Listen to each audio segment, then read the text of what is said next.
হয়, এই মুহূৰ্তত মই চিৰাঙৰ জিলা আয়ুক্ত কাৰ্যালয়ৰ সন্মুখত আছোঁ আৰু দেখিবলৈ পোৱা গৈছে যে আজিৰ দিনটোত UPPLৰ তৰফৰ পৰা মনোনয়ন পত্ৰ দাখিল কৰা হ'ব।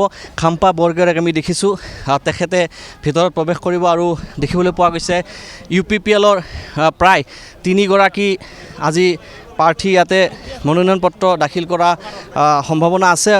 চন্দন ব্ৰহ্ম তেখেত কাজলগাঁও সমষ্টিৰ তেখেতে মনোনয়ন পত্ৰ দাখিল কৰিব। চাইখং বসুমতাৰী তেখেত 13 নং চিৰাং যি পৰিষদীয় সমষ্টি আছে সেইটোৰ পৰা তেখেতে দাখিল কৰিব আৰু খাম্পা বৰগোহাঁইৰ 14 নম্বৰ চিৰাংদুৱাৰ যিটো পৰিষদীয় সমষ্টি আছে সেই পৰিষদীয় সমষ্টিৰ পৰা তেখেতে আজিৰ দিনটোত মনোনয়ন পত্ৰ দাখিল কৰিব আৰু দেখিবলৈ পোৱা গৈছে যে তেখেতৰ লগত অজস্ৰ লোক আহিছে। প্ৰথম প্ৰতিক্ৰিয়া মনোনয়ন পত্ৰ দাখিল কৰিবলৈ আহিছে, কি ক'ব? আমাৰ চিৰাং জিলা UPPLৰ ইয়াৰ কোনো BPF আৰু অন্য দলৰ নহয়। আজি মনোনয়ন দাখিল কৰিব আহোঁতে আমি 3টা সমষ্টিৰ হাজাৰ হাজাৰ মানুহে আমাক মানে আশীৰ্বাদ দিবৰ কাৰণে আহিছে। আমি দেখিছোঁ যে আপুনি মনোনয়ন পত্ৰ দাখিল কৰিব, কিন্তু আমি দেখিছোঁ UPPLত কিন্তু এতিয়া আপোনাৰ বিসম্বাদৰ জোৱাৰ দেখিবলৈ পোৱা গৈছে। বিসম্বাদ ইলেকশ্যনৰ টিকেট পোৱা নোপোৱাটো লৈ পেলাই চব দলতে হয়।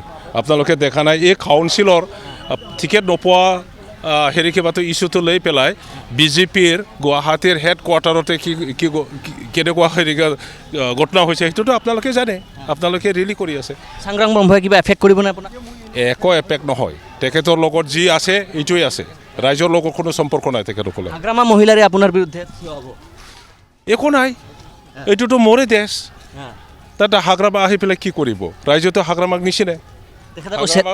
হাগ্ৰামা 15 বছৰৰ কয়বাৰ আহিছিল আমাৰ সমষ্টিৰ সেইটো চবেই জানে। তেখেতে চেলেঞ্জ কৰিছে, আপুনি তেখেতৰ লগত নোৱাৰিব বুলি কৈছে। চেলেঞ্জটো তেখেতে আহি পেলাই মোক হাৰাবৰ কাৰণে কেলিম এইটোহে কৈছে, গতিকে চেলেঞ্জটো তেখেতে কৰিছে, মই প্ৰত্যুত্তৰ দিম। ময়ো চেলেঞ্জ কৰিছোঁ তেখেতক, দেৱৰগাঁৱত মই খেলিম। দেৱৰগাঁৱত আপুনি খেলিব? ডেফিনেটলি মই কৈছোঁ নহয়, হাগ্ৰামাই য'ত খেলিব ময়ো খেলিম। তেখেতে মোক হাৰাবৰ কাৰণে য'তে ত'তে বিচাৰি আহিছে, গতিকে ৰণটো দিয়া যাওক। কেনেকুৱা পৰিৱেশবিলাক কেনেকুৱা দেখি আছে এতিয়া? পৰিৱেশ UPPLৰ এয়া দেখিবলৈ পাইছে, এয়া খাম্পা বৰগোহাঁই তেখেতে প্ৰৱেশ কৰিছে জিলা আয়ুক্ত কাৰ্যালয়ত আৰু জিলা আয়ুক্ত কাৰ্যালয়ত তেখেতে এই প্ৰৱেশ কৰিছে। কিছু সময় পিছতে তেখেতে মনোনয়ন পত্ৰ দাখিল কৰিব আৰু তেখেতে ইতিমধ্যে আমাৰ আগত উল্লেখ কৰিছে যে হাগ্ৰামা মহিলাৰী কোনো ধৰণৰ তেখেতক প্ৰভাৱ পেলাব নোৱাৰে, সেই ধৰণৰ কথা কৈছে। আৰু আমি যদি দেখুৱাওঁ কাজলগাঁও ইয়াত চিৰাং জিলা আয়ুক্ত কাৰ্যালয়ৰ সন্মুখত আপোনাৰ দেখিবলৈ পোৱা গৈছে UPPLৰ যথেষ্ট সমৰ্থক ইয়াত ভৰি পৰিছে। চন্দন ব্ৰহ্ম তেখেতে আজিৰ দিনটোত মনোনয়ন পত্ৰ দাখিল কৰিব। তাৰ সমান্তৰালকৈ আপোনাৰ আজিৰ দিনটোত আৰু এগৰাকী UPPLৰ নেতাই ইয়াতে মনোনয়ন পত্ৰ দাখিল কৰিব। আমি দৃশ্য দেখুৱাইছোঁ আৰু খাম্পা বৰগোহাঁইৰ লগত আমি যিখিনি কথা পাতিছিলোঁ সেই কথা বতৰাখিনি আমি আমাৰ দৰ্শকসকলক শুনাবলৈ যত্ন কৰি আছিলোঁ, আমাৰ ND24 দৰ্শকসকলক।